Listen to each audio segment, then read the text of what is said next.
মামলা আজকে শেষ হয়েছে। শুনানি জাজমেন্টের জন্য আগামীকালকে নির্ধারণ করেছে। গত তারিখে আমরা আমাদের নেত্রীর পক্ষে আমরা আর্গুমেন্ট করেছি এবং সমাপ্ত করেছিলাম, কিন্তু তখন একটি আপিল ছিল সলিমুল হক কাজী সলিমুল হক কাজী কামালের। সে আপিলটি পরবর্তীতে যখন দেখা গেল যে সেটা শুনানি হয়নি, সেই কারণে আজকে আদালত সেই আপিলটি শুনানির জন্য দিন ধার্য করেছিলেন। আজকে সেই আপিলটি শুনানি হয়েছে এবং সেই সাথে আমরা যে গত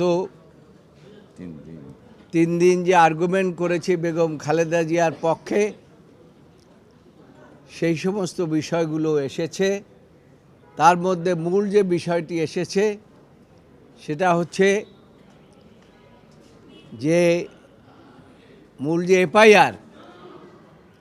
এফআইআরই সঠিক ছিল না। এফআইআরের মধ্যে এমন কিছু ত্রুটি ছিল যে জিনিসগুলো যদি আইনগতভাবে বিচার বিশ্লেষণ করা হতো তাহলে বেগম খালেদা জিয়া নিম্ন আদালত থেকেই খালাস পেতেন। সেই সময় সেটা করা হয় নাই। এখানে বিশেষ যে বিষয়টি বলতে চাই সেটা হচ্ছে, আপনারা জানেন 2018 সনে আমাদের নেত্রী দেশনেত্রী বেগম খালেদা জিয়া হেঁটে হেঁটে জেলখানায় গিয়েছিলেন আলিয়া মাদ্রাসার থেকে। এটাকে কোর্ট বলা যাবে না, আলিয়া মাদ্রাসা। আর সেখান থেকে স্ট্রেচারে করে তাকে নেওয়া হয়েছিল পিজি হসপিটালে। আল্লাহর এমন রহমত যে ফ্যাসিস্ট সরকার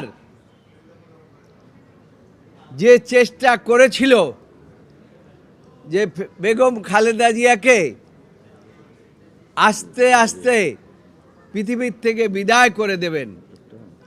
একবার 1/11 সরকার চেষ্টা করেছিল রাজনীতির থেকে দেশের বাইরে বের করে দেওয়ার জন্য, আর এই ফ্যাসিস্ট সরকার চেষ্টা করেছিল বেগম খালেদা জিয়াকে পৃথিবীর থেকে বিদায় করে দেওয়ার জন্য। কিন্তু আল্লাহর এমনই রহমত যে ফ্যাসিস্ট সরকার শেষ পর্যন্ত বাংলাদেশ থেকে পালিয়ে চলে গেছেন। আর পালিয়ে চলে যাওয়ার পরে আমরা আগে বিচার বিভাগের দ্বারে দ্বারে কান্নাকাটি করেছিলাম, সরকারের উচ্চ পর্যায়ে কান্নাকাটি করেছিলাম।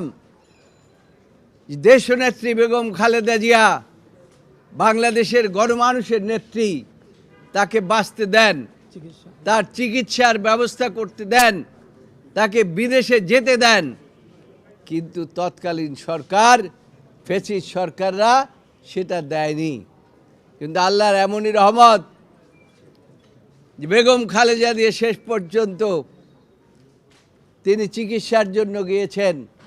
তার জন্য কুয়েতের আমির আর কাতারের আমির রাজকীয় বিমান পাঠিয়েছেন এবং এয়ার অ্যাম্বুলেন্স পাঠিয়েছেন, এবং সেই এয়ার অ্যাম্বুলেন্সে তিনি চিকিৎসার জন্য গিয়েছেন।